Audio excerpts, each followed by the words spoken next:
उमर साहब ने इसको कहा लैंड ग्रैबर, यानी कि कश्मीरी लोग जो हैं या जम्मू के लोग जो हैं वो जमीन चोर हैं। तो एक गरीब जो अपनी छत की लड़ाई लड़ रहा है, जिसको बुलडोजर से जिसका घर उड़ाया गया पिछले 2019 के बाद, हम उसकी छत को बचाना चाहते थे, तो उमर साहब ने उसको रिजेक्ट करके यहाँ के लोगों के सर से वो छत छीनना चाहते हैं, उसको रिजेक्ट किया। हमारे क्या करेंगे? हमने तो कोशिश की थी अपने तरीके से कि हमारे पास 3 वोट थे, हमने कहा था आप हमारे वोट ले लो पर गरीबों की छत बचाओ।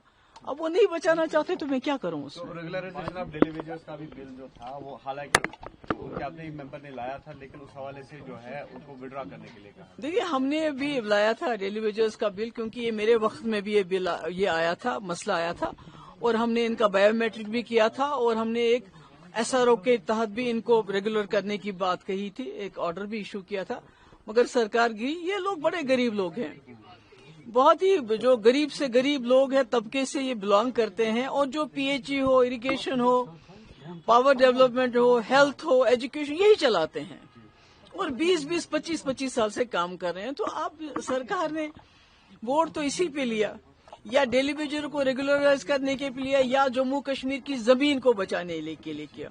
उमर साहब बार बार कहते हैं मेरे पास स्टेटहुड नहीं है, मैं ये नहीं कर सकता, मगर जहां तक हमारे बिल का सवाल था, जमीन के बिल का सवाल था, वो उमर साहब कर सकते थे। जम्मू कश्मीर की जो जमीन को, जो लोगों को जो इनसिक्योरिटी है, उसमें इतना कर सकते थे अभी से।